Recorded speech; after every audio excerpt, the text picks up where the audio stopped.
성도 여러분, 안녕하십니까? 변함없이 이렇게 새벽을 지키시고 또 성실하게 경건 생활에 임하시는 우리 성도님들을 주님의 이름으로 간절히 기도하며 축복드립니다. 하나님께서 크신 은총 가운데 인도하시길 간절히 소망합니다. 우리가 지금 이사야서 말씀을 계속 보고 있는데요. 이사야서 말씀같이 이런 선지서의 예언서라고 하죠. 이 예언서의 말씀을 볼 때 우리가 늘 기억해야 될 것은 이 예언의 말씀이 그 당시의 예언의 말씀도 있지만 그 예언의 시대를 넘어서는 대까지 나아가는 그러한 흐름을 우리가 기억해야 될 것 같습니다. 오늘 본문도 사실은 이사야가 살고 있었던 때는 아수르의 침공을 받고 있었던 때였습니다. 그런데 예언을 하는 대상자들은 바벨론 포로된 자들, 바벨론에게 멸망당할 것을 알고 있는 거죠. 그리고 그 바벨론에서 돌아올 것, 바벨론에서 귀환할 일들을 이렇게 소개하고 있고요. 그리고 그 출 바벨론의 일들을 소개하면서 예수 그리스도로 인한 완전한 구원의 길들을 함께 소개하고 있습니다. 그래서 이 말씀들이 현재의 상황, 또 바벨론 때의 상황, 돌아올 때의 상황, 또 예수 그리스도의 초림과 재림의 상황들을 다 한꺼번에 모아서 이렇게 이사야서 말씀에서 예언을 하다 보니까 우리 성도들이 이 말씀을 볼 때 갑자기 변하고 갑자기 이렇게 바뀌고 하는 일들에 대해서 혼란이 있을 수 있습니다. 그렇지만 유심히 자세히 들여다 살펴보면 말씀이 우리에게 어떠한 뜻을 가지고 우리에게 나타나고 있는지 분명히 알게 될 거라고 생각합니다. 오늘 말씀은 출 바벨론 복음이라는 제목으로 함께 은혜를 나누도록 하겠습니다.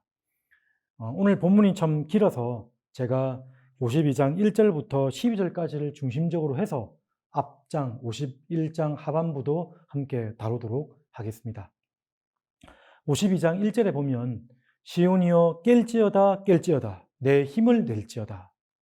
여기서 시온은 이스라엘 백성들을 가리킵니다.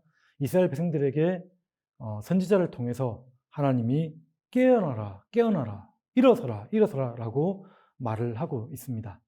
사실은 이전 장 51장 9절에 보면 여호와의 팔이여 깨소서 깨소서 능력을 베푸소서. 이스라엘 백성들이 하나님에게 빨리 일어나라 빨리 깨어나라 라고 했던 말씀이 나타납니다. 그리고 17절 51장 17절에도 여호와의 손에서 분노의 잔을 마신 예루살렘이여 깰지어다 깰지어다.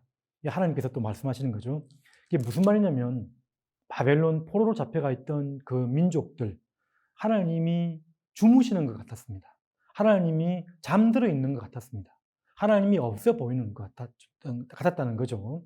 마치 코로나의 어려운 시기를 겪고 있는 이 시대와도 비슷해 보이는 것 같아요. 하나님이 일하시지 않는 것처럼 보인다라고 생각을 했습니다. 그래서 하나님이여 깨소서 깨소서. 그렇지만 사실은 하나님이 지금 시온이여 깰지어다 깰지어다 라고 말씀하시는 것처럼 하나님은 잠자는 것이 아니고요.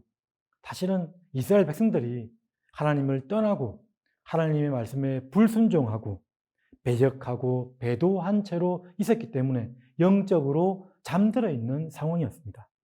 그 잠든 사이에 시온을 위해서 하나님은 놀라운 일을 행하셨고요. 그 놀라운 일들, 이 이스라엘 백성들이 전혀 기여하지 않은 그 일로 생겨난 복을 누릴 것을 당부하는 말씀이라고 할 수 있는 것입니다. 깰지어다 깰지어다 내 힘을 낼지어다 거룩한 성 예루살렘이여 내 아름다운 옷을 입을지어다. 여기서 내 힘을 낼지어다 내 아름다운 옷을 입을지어다. 둘 다 옷을 입는다는 표현입니다. 힘을 입어라, 옷을 입어라. 믿음으로 일어서라는 표현입니다. 이 아름다운 옷이라는 것은 같은 단어가 그 제사장 옷을 소개할 때 그 출애굽기 28장에 나타나는데요. 제사장 아론의 옷을 소개할 때 이 사용된 아름다운이라는 뜻입니다. 이게 무엇이냐면 거룩한 제사장의 아름다운 옷, 우리 성도의 합당한 지위와 신분에 맞는 옷을 입어라 라고 당부하는 말씀이라고 할 수 있습니다. 그리고 그 합당한 백성인 것만큼 너희들은 거룩한 백성이 되라. 할례받지 아니한 자나 부정한 자는 다시는 들어오지 못할 것이다 라고 가르쳐주고 있습니다. 티끌을 떨어버리고 내 목에 줄을 스스로 풀지어다. 노예된 삶, 그리고 속박당했던 모든 일들을 다 떨어버려라 라고 말씀하시는 것이죠. 오늘날로 말하면 죄의 영향력과 지배에서 벗어나라 라고 하는 말씀이 바로 2절 말씀이라고 할 수가 있습니다. 우리는 일어서야 됩니다. 하나님께서 너희들, 하나님이 내가 이미 구원을 다 이루어 놓았으니까, 그리고 너희를 위해서 이미 일을 하고 있으니까 너희들 깨어나라, 일어나라 라고 우리에게 당부를 하고 있는 것입니다. 첫 번째가 1, 2절 부분이고요. 3절부터 우리 10절까지 쭉 설명하는데 왜 깨어나야 되는지, 왜 일어나야 되는지를 설명을 합니다. 그래서 3절에 보면 그 히브리어에는 나와 있는데 본문에는 없습니다. 키라는 단어, 히브리어 키는 왜냐하면으로 이렇게 3절에서 시작됩니다. 그래서 첫 번째 왜 우리가 일어나야 되냐면 하나님의 말씀이 있기 때문입니다. 하나님의 말씀이 있기 때문에. 3절부터 6절까지 보시면 그 4절 가운데 여호와께서 이와 같이 말씀하시되 라는 문장이 4번 나타납니다. 4번. 하나님이 말씀하셨습니다. 하나님이 말씀하셔서 값 없이 돈 없이 속량할 것이다.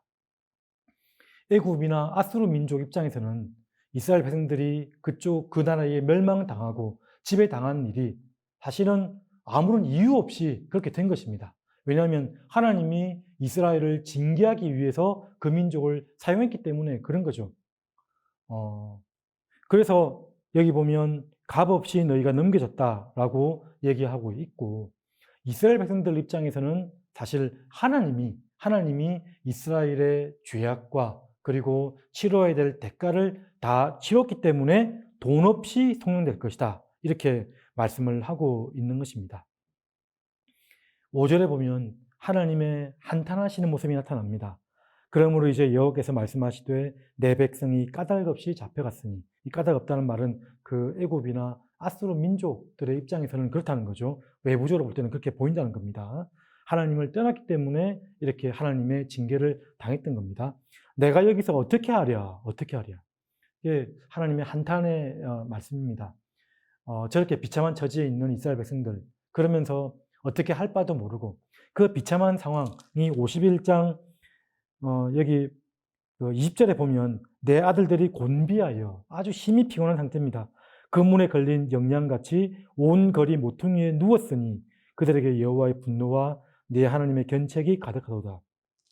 그물에 걸려서 꼼짝달싹 하지 못하는 그런 영양같이 두려워 떠는, 공포에 질려 공포에 사로잡혀 그렇게 위축되어져 있는 양 같은 모습이 바로 너희의 모습이었다는 거죠. 그러한 모습에 있는 우리 이스라엘 백성들을 바라보면서 하나님은 어떻게 하랴? 백성들을 어떻게 해야 구원해서 하나님의 백성을 삼을 수 있을까? 하나님께서 그 사랑의 마음으로 바라보신다라고 설명을 하고 있습니다. 그리고 하나님의 한탄과 함께 이 백성에게는 나만이 구원할 수 있겠구나. 하나님의 결단적인 그런 마음들이 드러나는 표현이라고 할 수가 있습니다. 하나님의 말씀과 함께 또한 우리의 구원의 이유 중에 하나는 하나님의 인격에 달려 있습니다. 여호와의 이름 5절 6절에 보면 내 이름이 종일토록 더럽혀졌도다. 이 백성을 통해서 이방 민족들을 통해서 더럽혀졌다라고 말씀을 하셨고요. 그러나 이제는 내 백성이 내 이름을 알리라. 그리고 만방의 열방에 내 이름을 알게 하리라라고 하나님께서는 설명하고 있습니다. 그 말씀과 인격으로 인한 구원의 소식, 사실 지금도 구체적으로 어떤 일이 일어난지는 지금 얘기하지 않고 있습니다. 그냥 엄청나게 복된 소식이 나타났다. 우리 7절 한번 다 같이 읽겠습니다. 7절. 좋은 소식을 전하며 평화를 공포하며 복된 좋은 소식을 가져오며 구원을 공포하며 시온을 향하여 이르기를 내 하나님이 통치하신다는 자의 산을 넘는 발이 어찌 그리 아름다운가. 하나님께서 다스리십니다. 하나님이 통치하신다는 그 소식은 이제 전쟁도 없고 압제하는 세력도 하나도 없고 평화를 깰 이유도 하나도 없는 우리에게 평강을 주는 참으로 평안을 주고 정말 좋은 소식인 복된 좋은 소식 두 번 강조되어져 있습니다. 토부의 더 복된 소식. 그런 전령의 발이 전하는 자의 발이 어떻게 그렇게 아름다울 수가 있는가? 이 말씀은 로마서 10장에서 복음 전파하는 자의 아름다운 발에 대해서 소개했던 인용되어진 말씀이라고 할 수 있는 것이죠. 파수꾼들은 하나님의 통치하신다는 그 회복과 해방의 소식을 들으면서 그냥 즐거워 기뻐할 수 있는 일밖에는 할 일이 없습니다.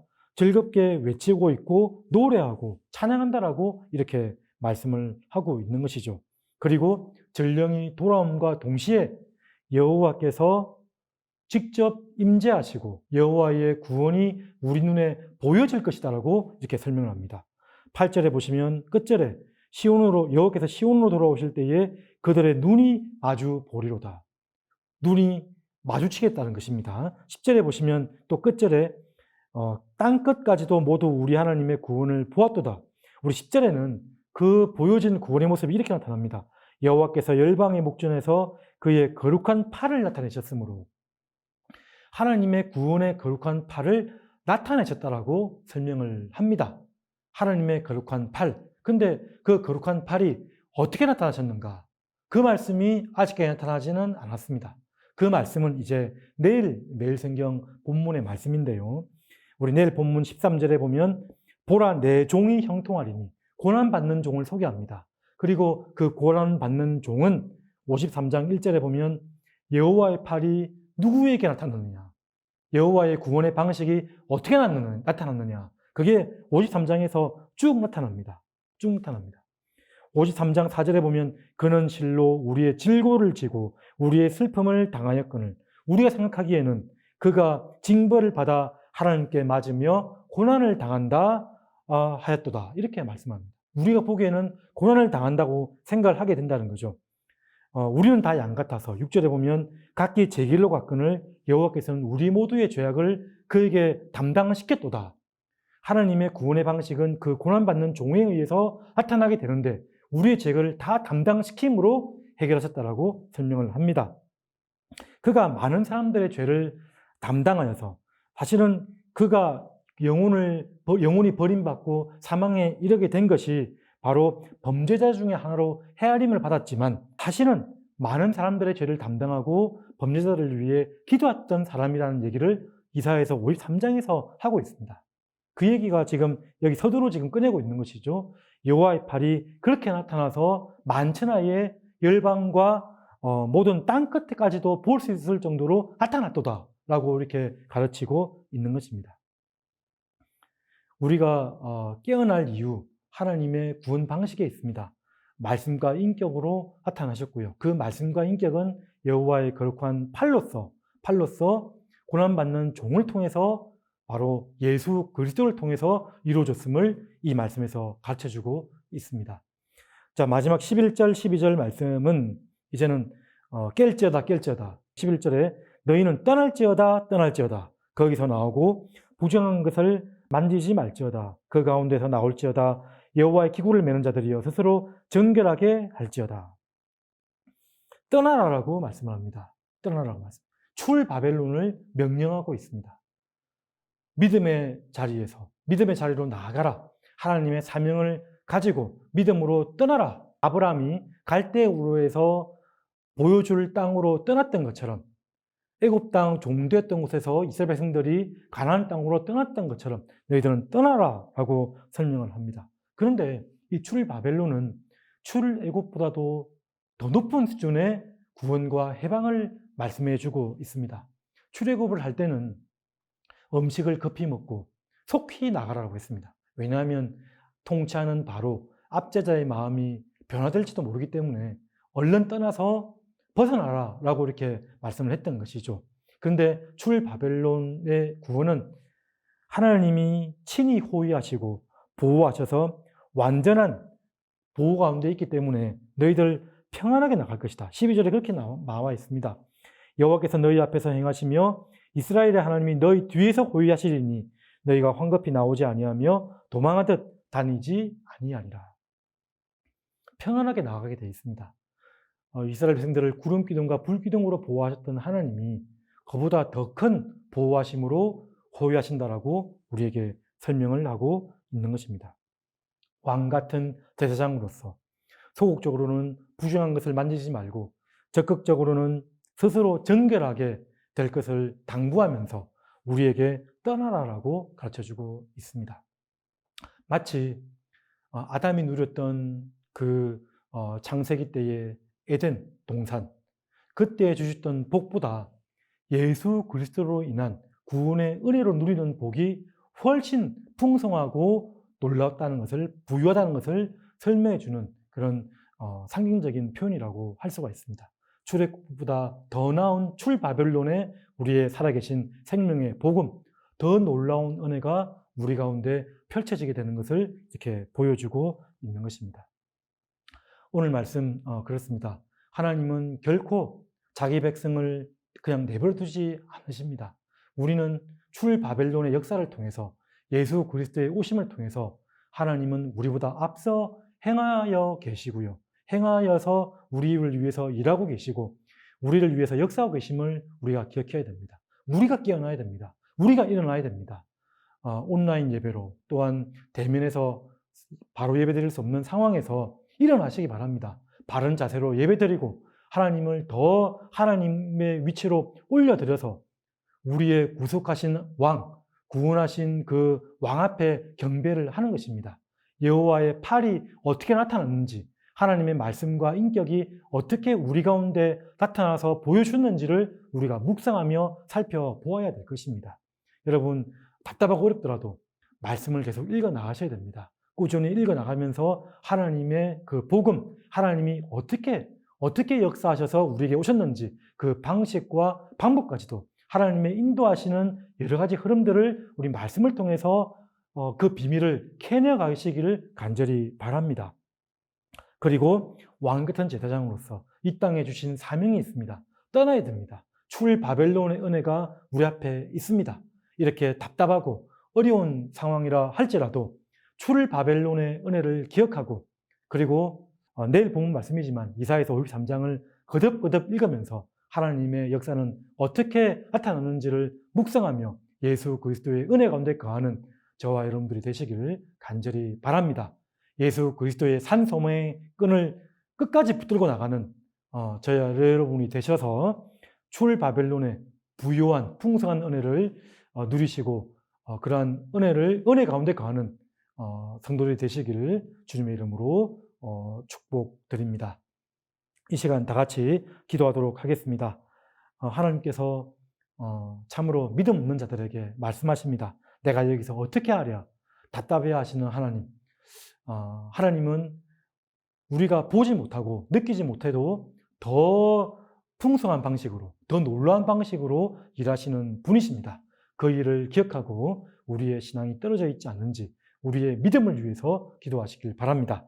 예수 그리스도의 믿음 가운데 굳건히 서 있는 저희들이 되게 달라고, 그리고 계속해서 환우들을 위해서 기도해 줄 뿐만 아니라 경제적으로 힘든 모든 분들을 위해서 기도해 주시고 내일 예배를 위해서 계속해서 기도하며 나아가도록 하겠습니다. 은혜가 풍성하신 하나님 아버지,